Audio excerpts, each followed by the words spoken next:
কিছু সিনেমা থাকে যেগুলো আমাদের হাসায়, আর কিছু সিনেমা আছে যা আমাদের কাঁদায়, আর এমন কিছু সিনেমা আছে যা বহুদিন পর্যন্ত আমাদের মনে বেঁচে থাকে। সাইয়ারা সম্প্রতি রিলিজ হওয়া এমনই একটি সিনেমা, যার রিলিজের সাথে সাথেই বলিউডে অনেক ঝড় তোলে এবং অনেক ছবিকে আয়ের দিক থেকে পিছনে ফেলে দেয়। হ্যালো বন্ধুরা, ওয়েলকাম টু মাই চ্যানেল। গল্প শুরুর আগে আপনাদের কাছে একটি অনুরোধ, প্লিজ ভিডিওটি ভালো লাগলে সবাই লাইক এবং শেয়ার করবেন, এবং আমাদের চ্যানেলে যারা নতুন আছেন তারা চ্যানেলটি সাবস্ক্রাইব করবেন। তো চলুন বহুল আলোচিত সম্প্রতি মুক্তি পাওয়া সাইয়ারা মুভিটি এক্সপ্লেইন করা যাক। সিনেমা শুরু হয় বানি বাত্রা নামের এক মেয়েকে দিয়ে, যে দাঁড়িয়েছিল বোম্বাইয়ের একটি কোর্টে। তার পুরো পরিবারও সেখানে উপস্থিত ছিল এবং সে অপেক্ষা করছিল নিজের ফিয়ন্সে মাহেশের জন্য। কিছুক্ষণ পর মাহেশ নিজে না আসলেও তার একটি ফোন আসে বানির কাছে। ফোনে মাহেশ বানিকে জানায় তার শেষ মুহূর্তে একটি প্রমোশন হয়েছে এবং তাকে লন্ডনে পাঠানো হচ্ছে। বানি খুশি হয়ে মাহেশকে বলে যে এটা তো খুবই খুশির খবর, আমরা তাহলে পরে বিয়ে করে নেব। কিন্তু তারপরেই মাহেশ জানিয়ে দেয় যে সে আরেকজনকে ভালোবাসে, তাই সে বানিকে বিয়ে করতে পারবে না। এটা শুনে বানির মন একেবারেই ভেঙে যায়। পরবর্তী কয়েক সপ্তাহ সে অনেক কেঁদেছে এবং ধীরে ধীরে তার পরিবার তাকে স্বাভাবিক অবস্থায় ফিরিয়ে আনার অনেক চেষ্টা করে। কিন্তু 6 মাস কেটে গেলেও বানি এখনও মাহেশকে ভুলতে পারেনি। এদিকে আমরা জানতে পারি যে বানির লেখালেখির প্রতি অনেক আগ্রহ রয়েছে। কখনো সে কবিতা লেখে, আবার কখনো জীবনের ছোট ছোট মুহূর্তগুলোকে তুলে ধরে তার লেখার মাধ্যমে। কিন্তু গত 6 মাস ধরে সে কিছুই লেখেনি। তাই সে একটা জার্নালিজমের চাকরির ইন্টারভিউ দিতে যায়। ইন্টারভিউ দিতে যাওয়ার সময় বানি তার ডায়েরিটি ভুলে বাইরে রেখে আসে। এরপর আমাদের মুভির প্রধান মেল চরিত্র ক্রিশ কাপুরকে দেখানো হয়, যে কিনা বানির ডায়েরিটি দেখতে পেয়ে তার হাতে নিয়ে নেয়। এরপর দেখা যায় বানি ইন্টারভিউ দিচ্ছিল। তার ইন্টারভিউ এতটা ভালো না হলেও তার চাকরিটা হয়ে যায়। ইন্টারভিউ শেষে যাওয়ার সময় ক্রিশ বানিকে তার ডায়েরিটা দিয়ে দেয় এবং কথা বলে জানতে পারে তার নাম বানি বাত্রা। এরপর জানা যায় যে ক্রিশ একজন মিউজিশিয়ান এবং সে এখানে এসেছে অফিসের এইচআর এর খোঁজে, এবং এসেই এইচআরকে দেখতে পেয়ে ভীষণ খারাপভাবে মারধর করছে, কারণ এইচআর তার গাওয়া গানের খারাপ রিভিউ দিয়েছিল। এইচআর তার গানের কোনো প্রশংসা তো করেইনি, বরং তার গ্রুপের অন্য মিউজিশিয়ানদের প্রশংসা করেছে। এত করে ক্রিশ ভীষণ রেগে যায় এবং এইচআরের উপর ভীষণ চড়াও হয়। বানি এই সব কিছুই দাঁড়িয়ে দাঁড়িয়ে দেখছিল। তারপর ক্রিস চলে যায় নিজের বন্ধুদের কাছে এবং তাদের সাথেও ঝগড়ায় জড়িয়ে পড়ে, কারণ তার মনে হয়েছিল তার বন্ধুরাই টাকা দিয়ে এমন রিভিউ করিয়েছিল যাতে তার নামই নেই। এর ফলে আজকের শো বন্ধ হয়ে যায়, কারণ তার সব ব্যান্ড মেম্বাররাই চলে যায়। কিন্তু ক্রিস হাল ছাড়ে না। এরপর ক্রিস একাই স্টেজে ওঠে এবং খুব সুন্দর একটা গান গায়, যাতে বোঝা যায় ক্রিস আসলেই সত্যিকারের একজন প্রতিভাবান গায়ক। তার দরকার ছিল শুধু একটা সুযোগের। তার একমাত্র বন্ধু কিবি। কিবি তাকে জানায় প্রিন্স নামের একজন র্যাপার একটা ক্লাসিক গান খুঁজছে তার পরবর্তী স্টেজ শো এর জন্য। তাই ক্রিস প্রিন্সের ম্যানেজার ভিনিদের সঙ্গে যোগাযোগ করে এবং টাকা, কপিরাইট, গান ও কৃতিত্বের ব্যাপারে আলোচনা করে।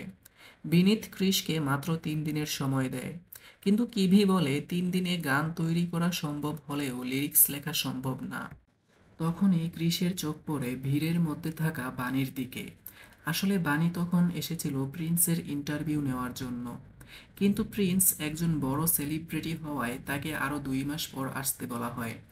বানি ভিতরে ঢুকতেই পারছিল না, কিন্তু তখনই ক্রিস তাকে সাহায্য করে এবং ভেতরে ঢুকিয়ে দেয়। কিন্তু বানির সেই ডায়েরি ক্রিসের হাতে পড়ে। ডায়েরির ছেঁড়া পাতায় কিছু লাইন লেখা ছিল, যেন কিছু কবিতার মতো। সেই লাইনগুলো নিয়েই ক্রিস একটি গান বানিয়ে ফেলে। যদিও সেই ছেঁড়া পাতায় মাত্র 2-4টি লাইন লেখা ছিল, তবুও ক্রিস যখন সেটি গেয়ে ফেলে তখন প্রিন্স গানটি শুনে মুগ্ধ হয়ে যায়। তখন প্রিন্স জানায় এই গানটির ফুল ভার্সন সে চায়।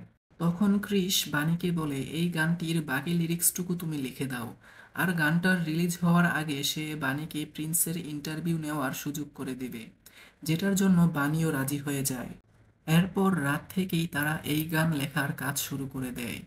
বানি ক্রিসের স্টুডিওতে আসে এবং গানের লিরিক্স লেখার চেষ্টা করতে থাকে, কিন্তু কিছুতেই সে লিখতে পারছিল না। তার ভিতরে একটি অস্বস্তি কাজ করছিল।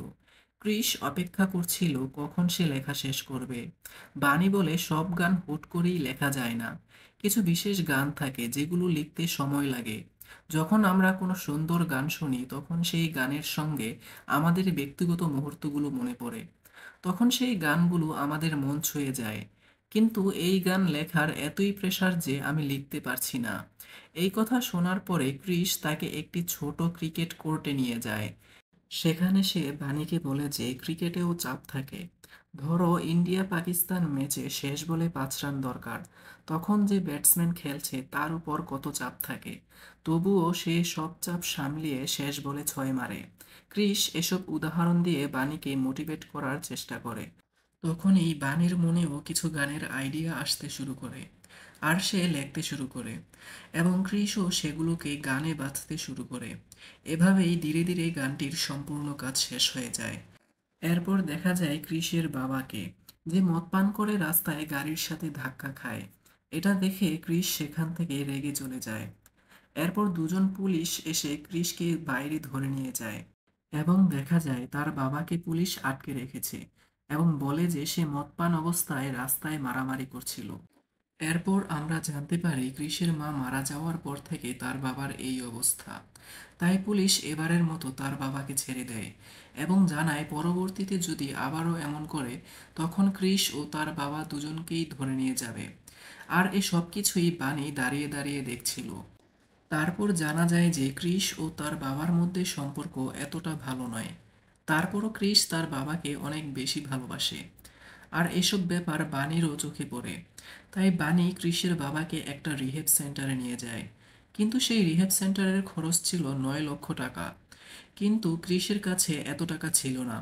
তাই সে প্রিন্সের ম্যানেজার বেনিতের সাথে দেখা করে এবং বলে আমার কোনো কপিরাইট বা ক্রেডিটের দরকার নেই, শুধু অ্যাডভান্সের 9 লক্ষ টাকা দাও। বিনীতও এতে রাজি হয়ে যায় এবং তারা ক্রিসের বাবাকে রিহেবে ভর্তি করায়। এরপর হয় প্রিন্সের স্টেজ শো। কিন্তু সেই গানে ক্রিসের কোনো নাম নেই, না আছে কোনো কপিরাইট। তবুও ক্রিস সেখানে উপস্থিত হয়। কনসার্টে অনেক ভিড় ছিল আর সবাই গানটি খুব উপভোগ করে। সেখানে বানিও আসে, কারণ সে জানতো ক্রিসও সেখানে আসবে। শোয়ের মাঝে তারা একে অপরকে খুঁজে পায় এবং একে অপরকে জড়িয়ে ধরে। এরপর থেকে তারা একসঙ্গে জীবন উপভোগ করতে থাকে এবং ধীরে ধীরে একে অপরকে ভালোবেসে ফেলে। কয়েকদিন একসঙ্গে কাটানোর পর ক্রিস একদিন বানিকে ক্রিসের পুরনো বন্ধুদের কথা বলে, যাদের সঙ্গে তার ঝগড়া হয়েছিল কয়েক মাস আগেই। ক্রিস জানায় সে কেবলমাত্র একজন গায়ক। তার লিরিক্স লেখার জন্য বানি আছে ঠিকই, কিন্তু তার মিউজিক প্লে করার জন্য কোনো ক্রু মেম্বার নেই। তখন বানি ক্রিসকে বলে তোমার এখন বন্ধুদের দরকার, তাদের ছাড়া তুমি একা কিছু করতে পারবে না। তাই ক্রিস তার বন্ধুদের কাছে গিয়ে তাদের কাছে ক্ষমা চায়। সে বলে এবার আমরা এমন কিছু করব যা অনেক বড় হবে, কারণ আমাদের কাছে এমন একজন আছে যার মাধ্যমে আমরা অনেক ভালো গান তৈরি করতে পারবো। এরপর থেকেই বানিও তাদের সঙ্গে কাজ করা শুরু করে এবং সে দারুণ সব লিরিক্স লেখা শুরু করে। এই নতুন গানের জন্য ক্রিস ও তার পুরো টিমও খুব পরিশ্রম করে। অবশেষে গানটি যখন ইউটিউবে আপলোড করা হয় তখন সেটি প্রথম দিনই ভাইরাল হয়ে যায় এবং এই সাফল্যের পুরো কৃতিত্ব যায় বানির উপর।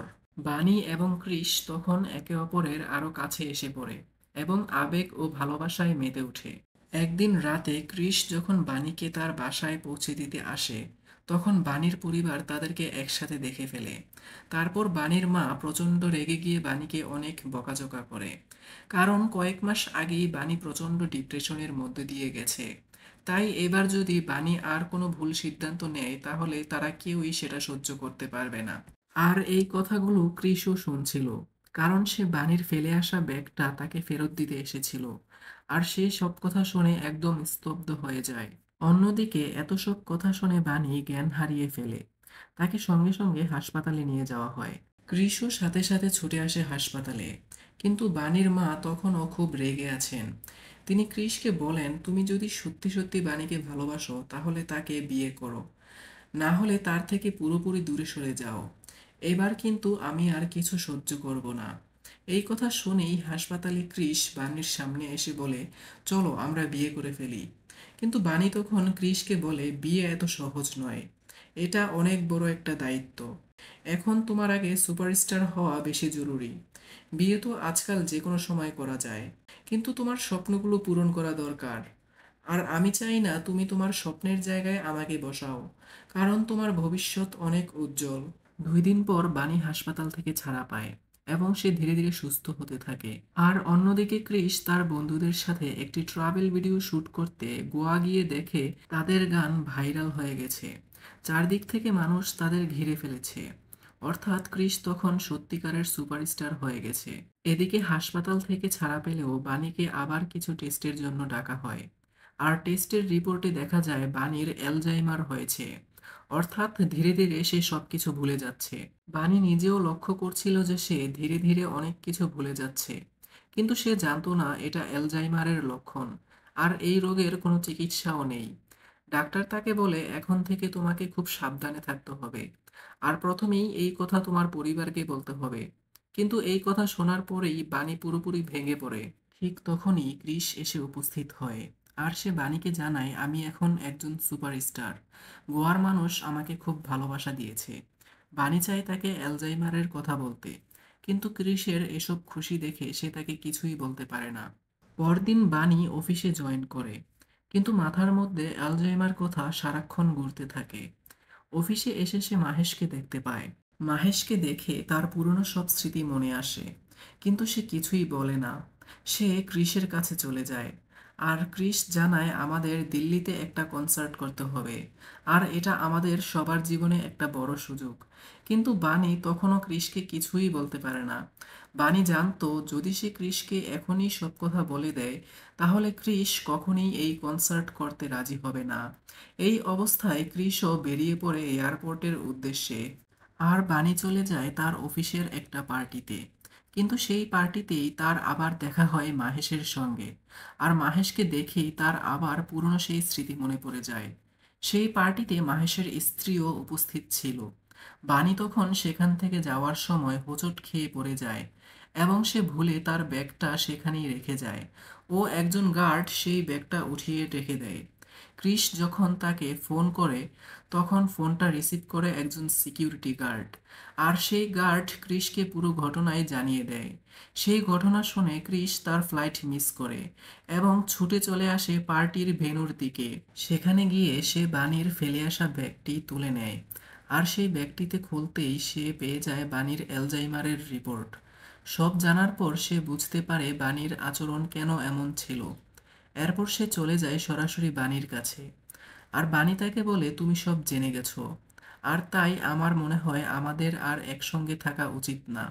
কিন্তু ক্রিস তখন তাকে বলে, তুমি মনে রাখো আর না রাখো, আমি সবসময় তোমার পাশে থাকবো, কারণ আমি খুব ভালোবাসি তোমাকে। এদিকে বানির পরিবারও তখন জানতো সবকিছু। তারা আবারও ডাক্তারের কাছে যায়। আর ডাক্তার তাদেরকে বলে বানির এখন থেকে খুব স্ট্রিক্ট রুটিনে থাকতে হবে, আর থাকতে হবে খুব শান্ত একটা পরিবেশে, যেমন পাহাড়ের কোলে বা সমুদ্রের ধারে। এই ধরনের পরিবেশ তার জন্য একটা থেরাপি হবে। এই কথা শুনে ক্রিস ডিসিশন নেয় যে সে বানিকে নিয়ে একটা সমুদ্রের ধারে চলে যাবে। তারা চলে যায় আলিবাগে, একটা সমুদ্রের ধারে থাকতে। সেখানে তারা দুজন মিলে অনেক আনন্দ করে এবং অনেক স্মরণীয় মুহূর্ত কাটায়। দুজনেই তখন একে অপরকে গভীরভাবে ভালোবাসতে শুরু করে। কিন্তু সময়ের সাথে সাথে বানি ধীরে ধীরে সবকিছু ভুলতে শুরু করে। কিন্তু ক্রিসের তবুও কোনো আপত্তি ছিল না, কারণ সে জানতো ভালোবাসা মানেই পাশে থাকা। তাতে বানির স্মৃতি থাকুক আর না থাকুক। এদিকে ক্রিস দিল্লিতে সেই কনসার্টটা করতে পারেনি, কিন্তু তার বন্ধুরা সেই কনসার্ট করে আর সেটা ভীষণ সাকসেসফুল হয়। তারপর বোম্বাইয়ে আবার তাদের আরেকটা কনসার্টের আয়োজন হয়। আর এবার বানি চায় ক্রিসও তাতে অংশ নিক। আর বানি তখন অনেক খুশি ছিল। সে ক্রিসকে বলে, আমি তোমার স্টেজের একদম সামনে থাকব। কেউ হাততালি দিক বা না দিক, আমি দিব। কেউ তোমার নাম ধরে চিৎকার করুক আর না করুক, আমি করব। কনসার্টের সব প্রস্তুতি সম্পন্ন হয়। কনসার্টও শুরু হয়। আর ক্রিস তখন স্টেজে উঠে গান গাইতে। আর ঠিক তখনই ঘটে সবচেয়ে অপ্রত্যাশিত ঘটনা। মাহেশ আবার হাজির হয় সেই কনসার্টে। জানা যায় এই কনসার্টের স্পন্সরই ছিল মাহেশ। বানি আবার মাহেশকে দেখে আগের সেই স্মৃতিতে হারিয়ে যায়। সব ভুলে গিয়ে মাহেশকে বলে, আমাকে কখনো ছেড়ে যেও না, আমি সবসময় তোমার সঙ্গে থাকতে চাই। তারা তখন একা একটা ঘরে চলে যায়। মাহেশ তখন একা পেয়ে বাণীর সাথে খারাপ কিছু করতে যায়, কিন্তু ঠিক সেই মুহূর্তে ক্রিস সেখানে পৌঁছে যায়। মাহেশ ক্রিসকে বলে সে এখন তোমার সঙ্গে থাকতে চায় না, সে এখন আমার সঙ্গে থাকতে চায়, দূরে সরে যাও। কিন্তু ক্রিস জানতো এটা বাণীর অসুস্থতারই একটি প্রতিক্রিয়া। তাই সে রাগে ক্ষোভে মাহেশকে মারতে শুরু করে। সে জানতো মাহেশ তার ভালোবাসার মানুষটার দুঃসময়ে দেখে তার সুযোগ নিতে চাচ্ছে। তখনই হঠাৎ বানি তার পেছন থেকে হাতে একটা ছুরি নিয়ে আসে। আর সে বলে, মাহেশের গায়ে তুমি যদি আর একটা হাত দাও, তাহলে আমি তোমাকে ছুরি মারব। ক্রিস তবুও ভয় পায় না। সে ধীরে ধীরে বানির দিকে এগিয়ে আসে। আর সেই মুহূর্তেই বানি ক্রিসের হাতে ছুরি ঢুকিয়ে দেয়। তবুও ক্রিস পিছু হাঁটে না। সে শুধু তাকে জড়িয়ে ধরে বসে থাকে। বানি তখন অজ্ঞান হয়ে যায়। পরের দিন যখন বানির ঘুম ভাঙে তখন সে কিছুই মনে করতে পারে না। সে ভাবে আজই কনসার্ট। সে ক্রিসকে বলে, আজ তো তোমার কনসার্ট, তাই না? ক্রিস বলে, কনসার্ট তো গতকালই হয়ে গেছে, তখন তুমি খুব খুশি ছিলে। তারপর সে বানিকে বলে, একটা ছেলে তার গার্লফ্রেন্ডের সঙ্গে রাগ করে বসে আছে, এখন এমন একটা গান দাও যাতে সে আবার তার গার্লফ্রেন্ডের কাছে ফিরে আসে। তারপর বানি ক্রিসকে একটা গান লিখে দেয় আর বলে যে কেউ যদি এই গানটা একবার শোনে তাহলে সে দৌড়ে চলে আসবে তোমার কাছে। কিন্তু গতকালের ঘটে যাওয়া ঘটনাগুলোর জন্য ক্রিসের বন্ধুদের অনেক কিছু শুনতে হয়েছিল। তাই সে তাদের কাছে ক্ষমা চাইতে যায় এবং বলে যে বিনীত স্যারকেও সে সরাসরি গিয়ে ক্ষমা চেয়ে আসবে, যাতে উনি ওদেরকে কনসার্ট করার অনুমতি দেয়। কিন্তু তখন তার বন্ধুরা বলে, এই কনসার্ট আমরা সবাই মিলে করব, না হলে কেউ করব না। তখন কিবি বলে, তুই অনেক বদলে গেছিস, আমরা আগের সেই ক্রিস কাপুরকে চাই যে সেলফিশ ছিল, কথায় কথায় রেগে যেত আর সবসময় অ্যাটিটিউডে থাকতো। এরপর ক্রিস আবারও বানির সঙ্গে দেখা করতে যায়, কিন্তু দেখে বানি বাড়িতে কোথাও নেই। সে পুরো গড় খুঁজে দেখে, এমনকি সমুদ্রের ধারে গিয়েও সব জায়গায় দেখে, কিন্তু বানি কোথাও নেই। এতে সে খুব টেনশনে পড়ে যায় এবং এই ঘটনা সে বানির পরিবারকেও জানায়। তারা সবাই পুলিশের কাছে যায়। 2-4 দিন কেটে যায় কিন্তু বানির কোনো খোঁজ মেলে না। তারা অনেক পুলিশ অফিসারের সাথেও কথা বলে। পুলিশ বলে, 2 মাস ধরেই আমরা তদন্ত করছি, কিন্তু যারা নিখোঁজ হয় তাদের খুঁজে পাওয়ার সম্ভাবনা খুবই কম। এভাবেই একটা বছর কেটে যায়, কিন্তু এখনো ক্রিস বানিকে খুঁজে পায়নি। সে এখনো বানিকে ভুলতে পারেনি। আগের মতোই গভীরভাবে সে বানিকে ভালোবাসে। বানি নিখোঁজ হওয়ার আগে একটা গান লিখে দিয়েছিল। সেই গান গেয়ে সে হয়ে ওঠে ভারতের সবচেয়ে বড় সুপারস্টার। বানি বলেছিল, এই গান যেই শুনবে সেই ছুটে চলে আসবে। সেই বিশ্বাসে ক্রিস বারবার সেই গান গেতো। ভাবতো এই গান শুনে একদিন বানি তার কাছে ছুটে চলে আসবে। এর মধ্যেই তারা লন্ডনে একটা কনসার্ট করার জন্য যায়। তাদের টিম এখন খুব জনপ্রিয় এবং সফল। সেখানে কিবি ক্রিসের গানে বানানো সব রিলস দেখতে থাকে। এক ভিডিওতে ক্রিস দেখতে পায় বানির চোখ, এবং ক্রিস সবকিছু ফেলে চলে যায় মানালির সেই জায়গাতে যেখানে সেই ভিডিওটি তোলা হয়েছিল। সেখানে সে জানতে পারে বানি এক মহিলা হোস্টেলে থাকতো। সেখানের সেই কর্মীরা বলে সে সবসময় শুধু আপনার কথাই বলতো। বানি একটি চিঠি লিখে রেখে গিয়েছিল। বানি লিখেছিল, ক্রিস, তুমি এই চিঠিটি যেন কোনোদিনই না পাও।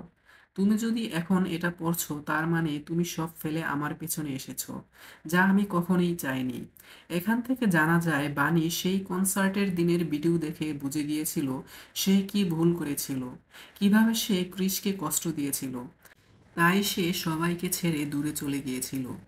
অবশেষে ক্রিস আবার খুঁজে পায় বানিকে, কিন্তু বানি কিছুই মনে করতে পারছিল না। বানি তখন ক্রিসকে বলে, আপনি কে?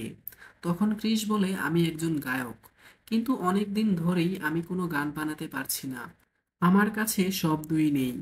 বানি বলে, আমিও অনেক দিন ধরে লিখতে চাইছি, কিন্তু লিখতে পারছি না। তখন ক্রিস বানিকে বলে, আমি বুঝি, একা ঘরে বসে থেকে লেখা যায় না। যে গান হৃদয় ছুঁয়ে যায় তা বিশেষ মুহূর্তে লেখা হয়, এভাবে না। এরপর ক্রিস বানিকে নিয়ে যায় এবং আবার সেই পুরনো দিনের মতো তার সামনে ক্রিকেট খেলতে শুরু করে, যাতে বানির স্মৃতি ফিরে আসে। কিন্তু বানি কিছুই মনে করতে পারছিল না। ক্রিস বারবার চেষ্টা করতে থাকে। শেষে একসময় বানির সব মনে পড়ে এবং সে তার নাম ধরে ডাকে। তার সবকিছু মনে পড়ে যায় এবং বানি বলে, I love you Kris Kapoor. এরপর তারা একসাথে কনসার্টে যায়। বানি ও ক্রিস বিয়ে করে ফেলে। এখন বাণীর ডায়েরিতে লেখা থাকে তাদের দুজনের সুন্দর সব স্মৃতি। আর এখানেই এই সুন্দর লাভ স্টোরিটি শেষ হয়।